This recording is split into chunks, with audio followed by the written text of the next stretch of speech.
Ron Wyden on FISA reform and crypto. The senior senator from Oregon spoke at Consensus 2024 last month. Sen. Ron Wyden Dior has been a long-standing member of the U.S. Senate and was a sponsor or company sponsor of several key pieces of legislation enabling broad adoption of the Internet. More recently, he voted in favor of a House resolution overturning the Securities and Exchange Commission's Staff Accounting Bulletin 121 and questioned threats to personal and financial privacy online. You're reading State of Crypto, a CoinDesk newsletter looking at the intersection of cryptocurrency and government. Click here to sign up for future editions. Last month, Sen. Ron Wyden spoke at CoinDesk's Consensus 2024 conference. As with previous versions of this newsletter, my questions have been shortened, but the senator's responses have only been edited lightly. The senator has been a key voice in both support of the Internet and personal privacy online, two key issues for the crypto industry. So before we really get into the meat of things, I just want to start with you. How are you here? What are you looking at? Well, it's great to get out and learn, and this really goes back to my roots in technology. I showed up in the Senate when only former Senator Pat Leahy DVT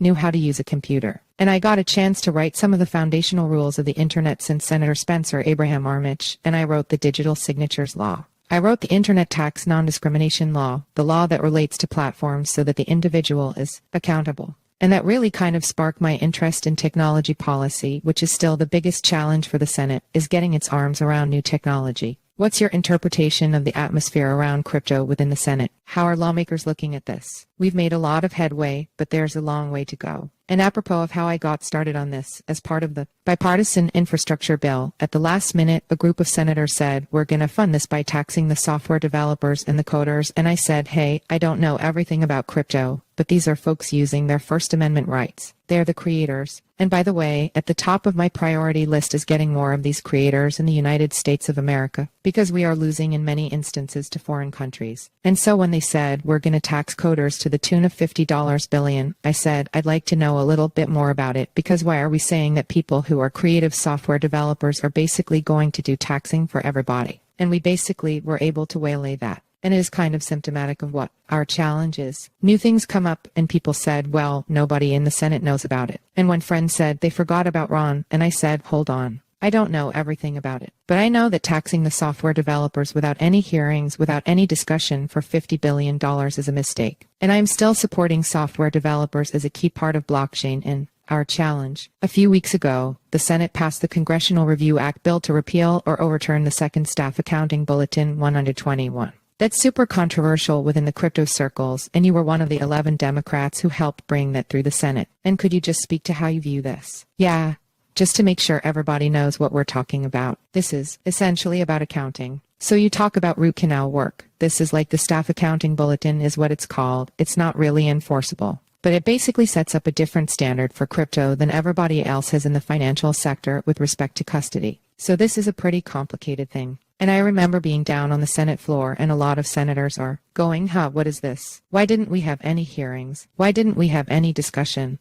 And a lot of us said that before. You're going to say that crypto doesn't have the same kinds of custodial arrangements as other financial fields. We ought to have some real discussion about it. And a group of us said, let's just hold on here and take the time to make sense and not just establish a whole separate unique barrier to storing customers' crypto. Do you have any thoughts on, without speaking to a specific bill? Is there a need for a market structure bill, legislation addressing this market? There certainly is, and what you really need is a regulatory framework. And that's what Chairman Patrick McHenry is trying to do. And you need to be tough on the scamsters and the rip-off artists, and one of the reasons I wanted to come is I wanted to find out new ways in which particularly blockchain and others are trying to do this. And I know you all are stepping up your game in terms of fighting terrorism and fraudsters and the cartels and the like, and I think that's really key. It's getting late in the session, so it's unclear how far that bill will move, but I think Chairman McHenry is right to establish a kind of regulatory framework and put a sharper focus on fighting fraud and rip-off artists. You recently signed a letter alongside Senator Cynthia Lummis of Wyoming kind of questioning the DOJ almost about how they're interpreting law. And the context of that was, of course, the DOJ is pursuing charges against a developer of Tornado Cash, Roman Storm.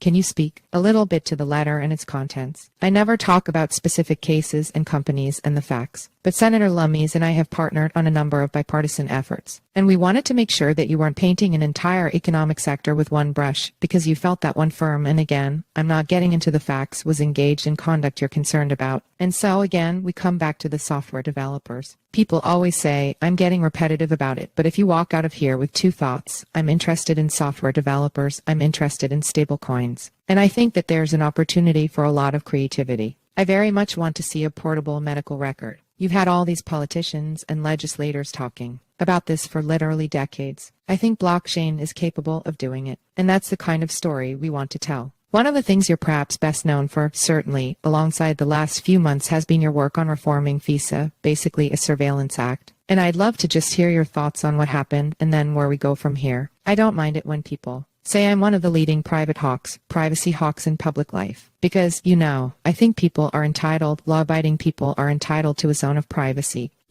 Surveillance is one of the most ominous aspects of American life. And what I want to do is make sure in areas like a public policy, like the Foreign Intelligence Surveillance Act, we recognize the trends, and the trends are that global communications are more globally integrated, and we ought to protect the privacy rights of Americans swept up in those searches, and that's been a big push of mine with respect to Section 702 of the Foreign Intelligence Surveillance Act. Do you have any specific? Obviously the bill went through. I believe it was just reauthorized without any changes, although we already are on our way to some improvements. There are going to be some guardrails in the Intelligence Authorization Bill. But here's another concern. What we say in the intelligence field is sources and methods. As those patriotic individuals gathered the information about those who might be threats to the country, sources and methods always need to be secret, but the law always needs to be public. It ought to be possible for Americans to sit at their Starbucks, have a coffee or soda or something, and read a public law. It's called public for a reason. It gives us a chance to hold elected officials accountable. And unfortunately, the reforms that are being discussed with respect to FISA, a big chunk of it is going to be secret. I call it secret law. And that's another thought you gotta walk out of. Here from this discussio is the sources and methods and intelligence, how they gather the information needs to be secret, laws need to be public. What other improvements would you make if you had your way with this bill? What I have said is that when you're going to get the information of a law-abiding American, you should have a warrant. And my FISA approach would have established that with an exception if the government thinks that there's an imminent threat. So I see lots of good folks out in the audience. What this means is that the government has to have a warrant if it is going to get information picked up in these FISA searches about law-abiding Americans. But if there is an imminent threat to folks, for example, here or somewhere else, then the government can go get the information and settle up later. There's this question of balancing privacy and the right to do things online, transact, send money around. Before we pit one of them against the other, let's make sure that some of us in public life feel that security and liberty aren't mutually exclusive. We can have both. So speaking of things that are surveilling us, I has been pretty in the news recently for everything that's been going on. I'm just curious if you have any thoughts on, should there be kind of a regulatory framework guiding the development, the data gathering, the building of these new tools, and what might that look like? I've introduced the Algorithm Accountability Act with Senator Cory Booker DNJ, Congresswoman Yvette Clarke DNY, and my Algorithmic Accountability Act very much resembles some of the things I started on decades ago. There's transparency, there's accountability, there's equity, and it's a smart touch. I'm not prepared for the government to just create massive layers of government and expense right now. What I want us to do is target in on real problems.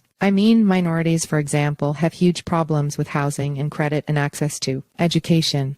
That's what Senator Booker and Congresswoman Clarke and I are going after. We're going to find out how the algorithms are presented, who's holding the accountability side of the ledger, and I think that's a smart way to start. And by the way, those are my roots with the innovators, the First Amendment folks, and I'm applying it to a lot of fields. I don't know if you're gonna get into it, but I'm a strong supporter of stablecoins. I love the name stablecoins because right away that sends a message that if you peg it to the dollar or something like that, you're serious about, protecting an array of interests. What's needed to either help stablecoins develop in a safe way, or is there too much already going on around regulation? I think we're just getting started. I mean, look, I heard a rumor that there was an election coming up, and I'm not here to electioneer for one person or another person. We can do that later. But I think I've always felt the best politics is good policy. And what we're talking about with a decentralized approach to finance and competition and strong consumer protection, so you could catch the fraudsters, that's a great issue for people to run on. And I'm certainly telling my colleagues that's, I think, an approach where you do good and do well. What are just kind of specifics of good policy that, in your view, are lacking right now around stablecoin development? Well, the biggest challenge for the Congress is to get its arms around new technology.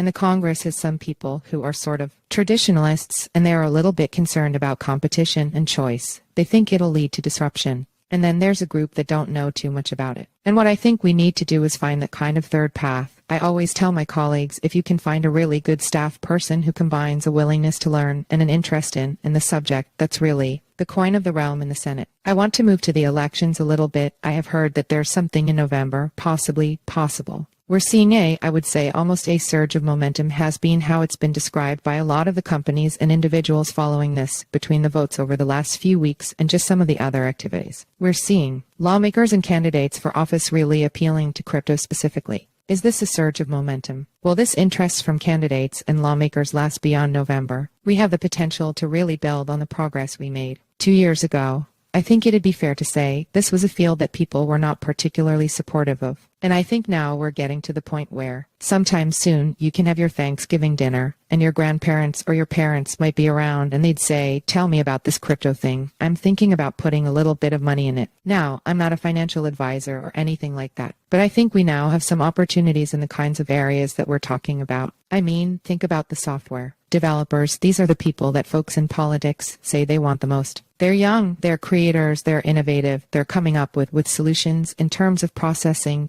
financial assistance to people, bills of lading on paper so outdated, we can use something different for competition and in choice and supply chain. These are great opportunities. From the voter perspective, are you seeing a lot of voter interest in this issue or constituents reaching out and saying, "This is something I care about"? I'm getting more questions. I've had 1,085 town hall meetings, throw open the doors to my constituents and let them ask questions. Look, this is not getting the same interest as inflation because people feel that they are getting really hit in the supermarket or healthcare costs or something else. But there's no question that there is growing interest here. It's being driven by a lot of young, creative people. The blockchain is especially interesting to people in terms of the federal government's role in money management. I think we've got an opportunity to really build interest here. And part of what I've told people is what we need to do is talk about areas like the software developers. We need to make it clear we don't take a backseat to anybody in terms of fighting fraud. And based on what I've been hearing as I go around groups, there are a lot of people in blockchain and crypto who are already involved in working with the government on terrorism fights. So for our audience viewing physically here and online watching, what would you say is a useful and productive way for them to engage with your office and with your colleagues? Political change hardly ever starts in Washington, D.C. and then trickles down. It's almost always the opposite. It starts at the grassroots and builds upward. What you can do in terms of trying to create more opportunities, particularly for blockchain, is be in contact with your legislators, talk about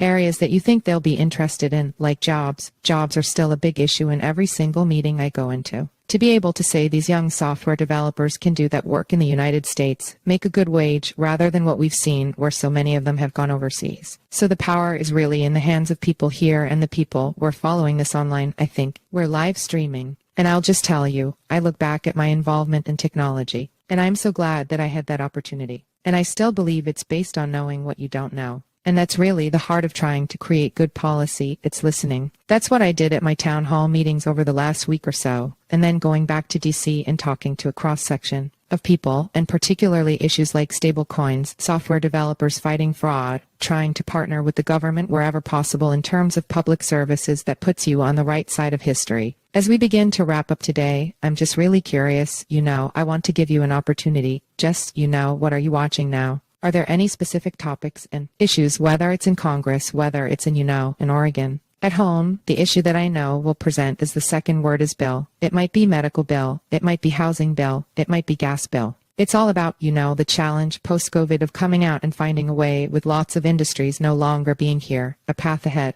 And that's why I come back to people. Like the software developers, those were kind of my roots. That was my first experience with crypto when a bunch of senators went to the floor and said, "We're going to sock these developers for $50 billion worth of taxes." And I said, wait a minute, how did the software developers suddenly acquire expertise in tax collection? And we waylaid. So the big challenge of our time is to listen. And I can tell you right now, the supreme opportunity is to focus on these economic issues and make better use of scarce resources. I just really want to thank you again for coming up here. And thank you all for sticking around for the last day of consensus. In DC when you wrap up, somebody always makes a big speech. And sometimes they're god-awful. I'm just going to say thank you. Thank you. because this is an opportunity to learn and to listen. That's what I think public policy is supposed to be all about. So we'll put today's discussion in the to be continued department. Thanks, everybody. Jump's Karia, who went from intern to crypto leader, is leaving trading giant. Jump Crypto president Kanav Karia is leaving the company days after Fortune reported the Commodity Futures Trading Commission was investigating the firm, and shortly after Jump donated $10 million to a crypto political action committee. Julian Assange reaches plea deal with U.S. DOJ. WikiLeaks company founder Julian Assange will go home after agreeing to a plea deal with the U.S. Department of Justice, wherein he'll be sentenced to time served after pleading guilty to one count of conspiring to obtain and disclose national defense information. Binance fined $2.2 million by India's Financial Intelligence Unit. Binance will pay a $2.2 million